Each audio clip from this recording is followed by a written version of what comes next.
Eles não foram mortos por espadas, não foram atacados, eles simplesmente caíram no chão, sem nenhuma explicação natural. Baseado em 2 Reis 19, 185 mil soldados mortos numa única noite. Até hoje, arqueólogos e historiadores tentam entender, e não conseguem explicar, o que aconteceu naquela madrugada sobrenatural. Existe uma história tão perturbadora, tão ignorada, que até hoje deixa estudiosos, arqueólogos e até líderes religiosos em absoluto silêncio. Uma noite, uma única noite, onde Deus desceu, um exército inteiro simplesmente deixou de existir. Não, eles não foram mortos por espadas, não foram feridos nem atacados por homens. Eles simplesmente caíram. Caíram como se a própria realidade tivesse sido rasgada, como se o invisível invadisse o visível, e quando o dia amanheceu, centenas de milhares de corpos, abaixo, estavam no chão, mortos, sem uma única explicação natural. E até hoje, arqueólogos, estudiosos e céticos tentam encontrar respostas, mas não conseguem, porque a resposta não está na terra, está no céu. E hoje você vai descobrir, porque essa não é apenas uma história antiga. É um aviso, um sinal, uma lembrança de que o Deus que luta ainda observa, ainda age. E quando ele se levanta, não há império, não há exército, não há nação que permaneça de pé. Silencie tudo ao seu redor, porque você está prestes a conhecer a noite em que Deus desceu para lutar e um exército sumiu sem explicação. Mas para entender o que aconteceu naquela noite, precisamos voltar no tempo. Voltar para o ano de 701 a.C. O cenário é o Oriente Médio, o império mais temido da época, o Império Assírio. Seu exército era a máquina de guerra mais brutal que a humanidade já tinha visto.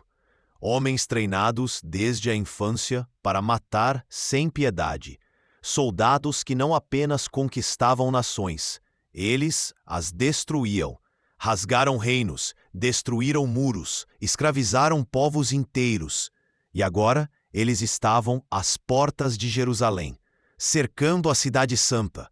E no comando estava Senaqueribe, rei da Assíria, um homem cuja reputação fazia reis tremerem só de ouvir seu nome. Ele já havia destruído 46 cidades de Judá, e agora olhava para Jerusalém como um caçador olha para sua presa ferida. E então veio a ameaça, uma carta, uma declaração de guerra que não era apenas contra Judá, era contra Deus. As palavras ecoaram nas muralhas: não se enganem, ó habitantes de Jerusalém. Nenhum Deus das nações conseguiu livrar seus povos das minhas mãos. E o Deus de vocês também não conseguirá. Era mais do que orgulho, era afronta, era blasfêmia. Ezequias, rei de Judá, recebe a carta, e quando lê, seus olhos se enchem de lágrimas. Mas ele não corre para os soldados, ele não busca aliados humanos. Ele sobe até o templo, e lá, diante do altar, ele rasga suas vestes, se prostra e estende a carta diante do Senhor. E sua oração não é longa, não é cheia de palavras vazias. É direta. Senhor, tu és Deus. Tu és o único Deus sobre todos os reinos da terra. Inclina, ó Senhor, os teus ouvidos e ouve. Abre, Senhor, os teus olhos e vê. Escuta as palavras de Senaqueribe, que afrontou o Deus vivo. Silêncio.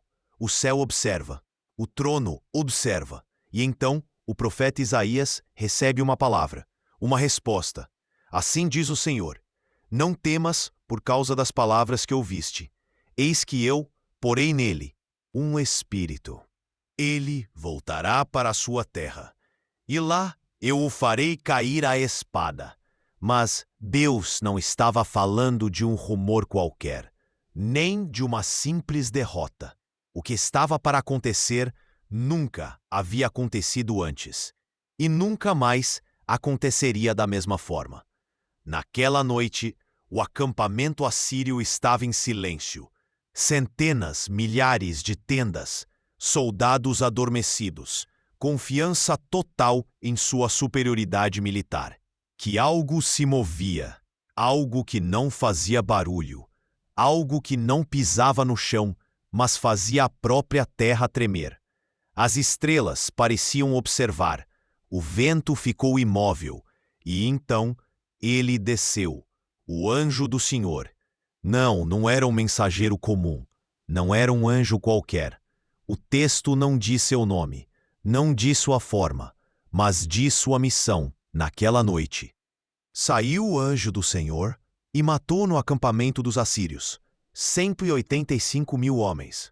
Pausa. 185.000. Você consegue imaginar esse número? Não foram 100, não foram 1.000, foram 185.000 soldados. O chão ficou vermelho, o silêncio ficou pesado, e quando o primeiro raio de sol atravessou o horizonte, quando os sentinelas abriram os olhos, tudo estava morto, mortos sem uma gota de sangue derramado por mãos humanas. Mortos sem ferimentos, mortos sem explicação. Como se a própria existência tivesse sido arrancada de seus corpos. Os registros bíblicos são claros. Mas sabe o que é assustador? Registros extra-bíblicos também confirmam. Os anais de Senaqueribe, que hoje estão no Museu Britânico, mencionam suas conquistas, suas vitórias. Mas, misteriosamente, não mencionam a tomada de Jerusalém. Por quê? Porque ele não conseguiu. Porque algo interrompeu seu avanço. Algo que ele jamais poderia entender. O historiador grego Heródoto, séculos depois, tentou explicar. Ele escreveu que uma praga assolou o exército assírio, que ratos trouxeram uma doença misteriosa e os matou. Mas quem trouxe os ratos? Quem liberou a praga? Foi o acaso ou foi a mão invisível do Deus que luta? O que aconteceu naquela noite não foi uma coincidência biológica. Não foi uma tragédia natural. Foi uma intervenção direta do céu. E quando Deus desce para lutar, não há império que fique de pé. Não há rei que ouse levantar sua voz. O anjo não precisou de espada física. Não precisou de exércitos humanos. Ele carregava a sentença do trono. Uma palavra. Liberada do alto. E 185.000 caíram. Mas agora vem a pergunta que queima. Por que Deus fez isso? Por que ele interveio de forma tão brutal?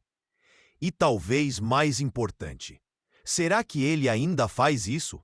Será que ainda hoje, quando a afronta sobe, quando a arrogância humana se levanta, quando as nações zombam do nome do Eterno, será que ele ainda desce? O que aconteceu naquela noite não ficou no passado. É um lembrete, é um sinal de que o Deus dos exércitos não se cala para sempre.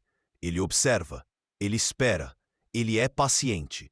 Mas quando chega o limite, ele se levanta. E quando ele se levanta, o mundo treme. E isso é só o começo.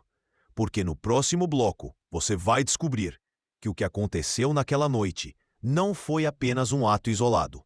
O prenúncio de um padrão de algo que se repete ao longo da história e que pode estar prestes a acontecer novamente. O amanhecer trouxe um silêncio que parecia gritar. Senaqueribe, quando abriu os olhos, não viu mais soldados, não ouviu mais o som das espadas, não sentiu mais o cheiro da vitória. O que ele viu foi morte. O que ele sentiu foi terror. Porque naquele momento ele entendeu algo que reis, generais e imperadores muitas vezes se recusam a aceitar. Não importa quão poderoso você seja. Não importa quantas cidades você tenha destruído. Não importa quantos exércitos você tenha esmagado. Quando Deus se levanta, não há quem permaneça. Senaqueribe não teve escolha. Recolheu os poucos que restaram, dobrou seus estandartes e voltou para Nínive. humilhado, derrotado, não por homens, mas por Deus, e o final dele também carrega um peso espiritual que poucos percebem. O texto diz: "E aconteceu que, estando ele adorando na casa do seu deus Nisroque, seus próprios filhos o mataram, à espada." Você entendeu? O mesmo rei que afrontou o Deus vivo morreu diante de um Deus morto, e pelas mãos dos próprios filhos. O juízo é perfeito, é exato, é inevitável. Mas agora, escute com atenção, porque se você acha que essa história ficou no passado, se você acha que esse tipo de intervenção divina não acontece mais, você está enganado, muito enganado. O que aconteceu naquela noite não foi um evento isolado. Foi um padrão espiritual, uma assinatura do céu. Sempre que a soberba sobe, sempre que a impiedade atinge o limite, sempre que as nações zombam do Santo de Israel, o céu se move. E quando o céu se move, o invisível invade o visível. Pense no mundo atual. Observe as nações, observe os líderes. O orgulho, a arrogância, a corrupção, a perversão se multiplicam. Povos que rejeitam a Deus, governos que legislando contra tudo que é santo, sistemas inteiros que levantam sua mão contra o trono. E a pergunta que ecoa no silêncio espiritual é: até quando? Até quando Deus suportará? Até quando a paciência vai se estender? E, quando ele decidir se levantar novamente, o que será desse mundo? Porque, preste atenção, o Deus que luta não mudou. Ele não ficou mais fraco. Ele não ficou menos santo. Ele não ficou menos justo. O mesmo Deus que fez os muros de Jericó caírem sem uma pedra ser tocada, o mesmo que afogou o exército de Faraó sem uma espada ser levantada, é o mesmo que naquela noite desceu e apagou 185 mil da face da terra. E sabe o que é ainda mais assustador? Isso não foi o juízo final. Foi apenas um lembrete, um vislumbre do que está por vir. Porque o dia do verdadeiro juízo ainda não chegou. Mas ele vem. E quando vier, não será apenas um exército. Não será apenas uma nação. Será o mundo inteiro. Os céus se abrirão. O trono será revelado. E aquele que hoje muitos zombam será visto por todos. Não como um cordeiro, mas como um leão. Não como salvador de mãos perfuradas, mas como o juiz que segura o cetro e a espada. O apóstolo João viu esse dia e escreveu: "Eis que vem com as nuvens e todo olho o verá, até os que o traspassaram, e todas as tribos da terra se lamentarão sobre ele." E sabe o que é mais chocante? Da mesma forma que naquela madrugada, quando os assírios sequer perceberam o que estava para acontecer, assim será nos últimos dias. O mundo não verá. O mundo continuará comendo, bebendo, negociando, casando, edificando, até que o céu se abra, até que o som de uma trombeta rasgue o firmamento. E quando isso acontecer, não haverá onde se esconder, não haverá exército, não haverá riqueza, não haverá tecnologia, não haverá ciência que te salve. O que houve naquela madrugada foi apenas um protótipo, uma sombra do dia que está por vir. E agora eu preciso te perguntar: você está preparado? Porque preste muita atenção. Deus não desceu naquela noite apenas por causa de uma afronta política. Ele não se moveu apenas por causa de uma guerra entre nações. Ele se moveu por causa do seu nome, por causa da sua glória, por causa da sua aliança com aqueles que o temem. E sabe o que isso significa? Significa que aqueles que hoje ainda estão de joelhos, ainda quebrantados, ainda buscando, ainda chorando diante dele, esses são os que ele ainda protege, esses são os que ele ainda marca. O texto de Ezequiel 9 nos dá um detalhe assustador. Antes do juízo, um homem, vestido de linho, sai com um tinteiro. E ele sai com um tinteiro, marca na testa aqueles que gemem e choram pelas abominações.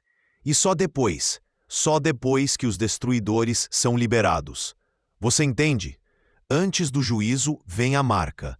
Antes do caos vem a separação. Antes da espada vem os destruidores. Eles já estão posicionados. Eles já observam. Eles só aguardam uma única ordem. E quando essa ordem vier, quando o trono se levantar, será exatamente como naquela noite. Uma noite, apenas uma noite. E tudo muda. Tudo colapsa. Por isso eu te pergunto, quando Deus se levantar novamente, você vai estar de que lado?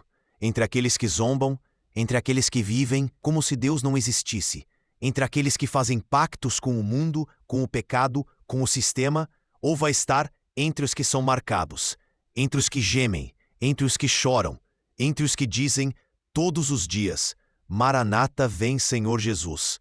Porque a história que você ouviu hoje não é apenas história, é profecia, é um aviso, é uma convocação, porque o Deus que luta não mudou. Ele ainda observa, ele ainda espera, mas o tempo está se esgotando. E quando ele se levantar, o mundo inteiro vai saber que ele é Deus e que não há Deus além dele. Se essa mensagem fez sentido para você, se ela te despertou espiritualmente, então não guarde isso só para você. Compartilhe. Envie para alguém que precisa ouvir. Deixe aqui nos comentários. E se prepare, porque no próximo vídeo você vai descobrir o pecado que nem Deus perdoa e quase ninguém sabe qual é, porque as Escrituras escondem segredos que ninguém quer te contar. Mas aqui você vai descobrir todos eles. Que Deus te abençoe e que Ele te marque hoje.